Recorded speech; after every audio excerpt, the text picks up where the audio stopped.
Grécko. 11. augusta vypukol veľký požiar v mestečku Varnavas v Grécku. Oheň obklopil obývanú oblasť rýchlosťou blesku. Plamene vysoké až 25 metrov nekontrolovateľne spalovali domy, autá aj firmy. Αυτό κατακαίει ακόμα μέσα τα πάντα. Žiaľ, jeden človek zomrel.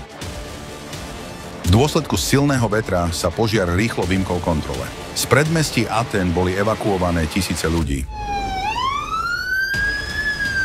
Regionálne úrady uviedli, že niektorí ľudia, ktorí odmietli opustiť svoje domovy, sa následne ocitli v pasci a hasiči museli riskovať svoje životy, aby ich zachránili. Πάμε, πείτε sa! Požiar zachvátil budovy Národného observatória v Aténach. Hrozilo zničenie dôležitých zariadení a výsledkov dlhoročných výskumných prác. Podľa údajov k 13. augustu dosahuje plocha spálená požiarom viac ako 40 000 hektárov. Okrem domov a majetku zhorelo aj veľa zvierat, vrátane psov a mačiek. Požiar nedokázali zvládnuť desiatky leteckých prostriedkov a stovky hasičov. Pre akútny nedostatok špecialistov a vybavenia sa Grécko obrátilo na medzinárodnú pomoc. V Grécku zúria viaceré lesné požiare už od mája. Vedci to pripisujú nedostatku zrážok a anomálnym teplotám. Zima a prvé 2 letné mesiace boli najhorúcejšie v celej histórii pozorovaní v krajine. Egypt a Líbia. Oblasti Líbyjskej púšte a južného Egypta sú považované za jedny z najsuchších oblastí na svete. Priemerné zrážky v tomto regióne nepresahujú 0,5 milimetra za rok. Veľmi zriedkavé sú tu aj blesky. Ale už 3. týždeň po sebe v tejto oblasti trvajú búrky a dážde. V líbyjskej oblasti Kufra spadlo za hodinu rekordných 46 mm zrážok. Južný Egypt tiež zažil historické dážde a záplavy. Aby sa zabránilo ďalším záplavám, bolo rozhodnuté otvoriť kanály na zhromažďovanie vody a odviesť ju do Nílu. Jemen. Bleskové záplavy v Jemene zabili 57 ľudí a postihli viac ako 34 000 rodín. Najviac boli zasiahnuté severné a južné oblasti krajiny. Záplavy zničili úrodu a kritickú infraštruktúru, vrátane ciest a systémov dodávky vody, čo spôsobilo vážne škody miestnemu hospodárstvu. V provincii Hudajda, jednej z najviac postihnutých oblastí, prinútili záplavy viac ako 6 000 rodín opustiť svoje domovy. Poškodených bolo najmenej 500 domov.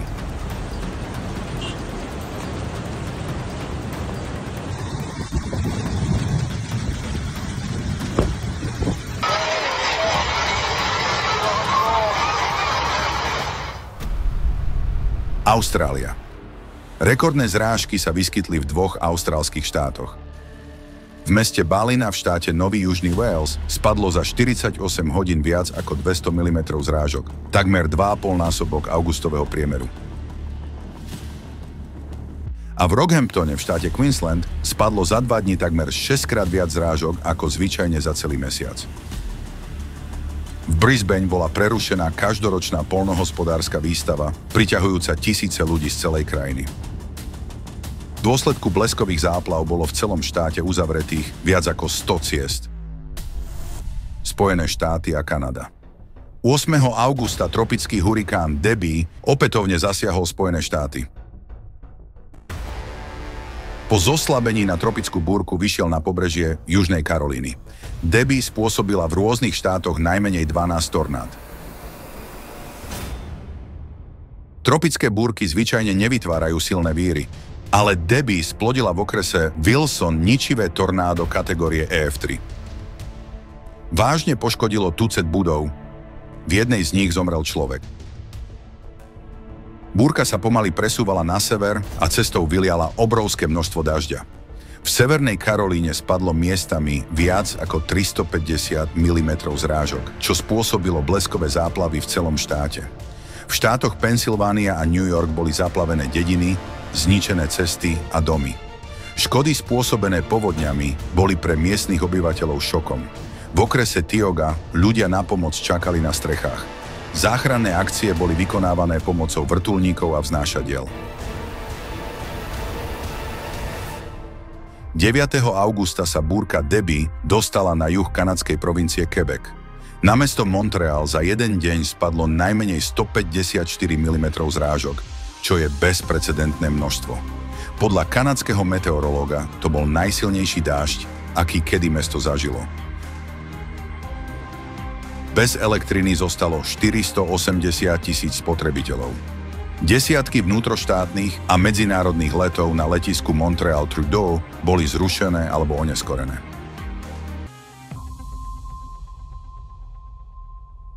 Rusko. 10. augusta zasiahol Petrohrad a Leningradskú oblasť cyklón Otília. Lejak zaplavil ulice, voda prenikla aj do metra. Silný vietor strhával reklamné štíty, vyvracal stromy a prevrátil dodávku.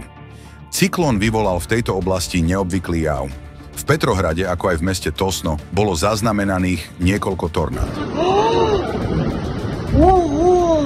V tom istom čase sa tornádo prehnalo dedinou Bolšaja Murta v Krásnojarskom kraji. Vír postrhával strechy z domov, zničil ploty a kôlne, vyvrátil stromy aj s koreňmi a pováľal podpery elektrického vedenia, rozmetal skleníky a porozbíjal okna na autách. Единственное, что я видел, угол дома у меня поднялся. A Altajský kraj opäť zasiahla búrka s krúpami. Na niektorých miestach mali krúpy veľkosť slepačieho vajca. Kazachstan.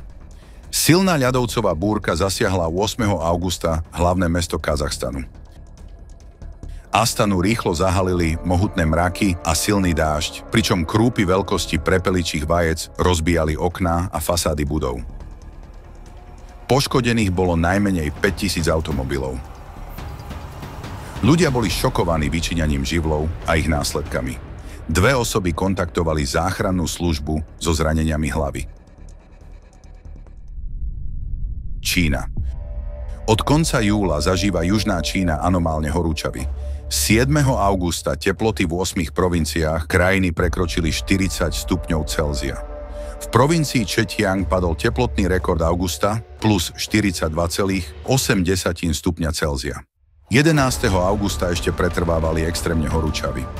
21 meteostaníc prekonalo augustový rekord a 2 vytvorili absolútny rekord. Pretrvávajúce extrémne horúčavy predstavujú vážnu hrozbu pre rýžové polia a iné plodiny. A na autách zaparkovaných na slnku sa vplyvom vysokých teplôt nafúkla ochranná fólia. Aj keď sú povrchy automobilov navrhnuté tak, aby odolali drsným vonkajším podmienkam, extrémne horúčavy v Číne sa pre ne ukázali byť príliš veľké.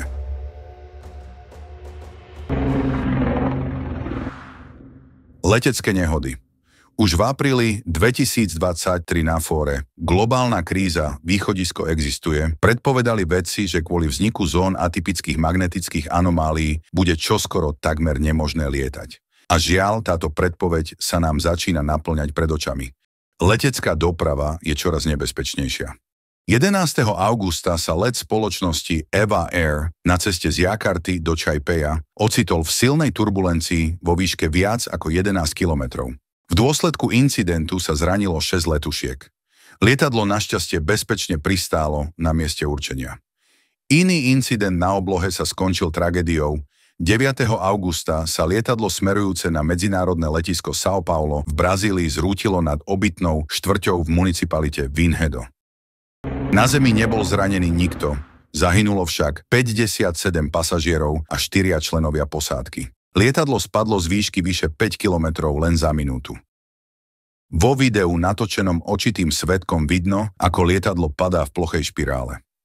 Letecký expert Lito Souza tvrdí, že sa ešte nestretol s leteckou katastrofou s pádom lietadla v takej zvláštnej trajektórii.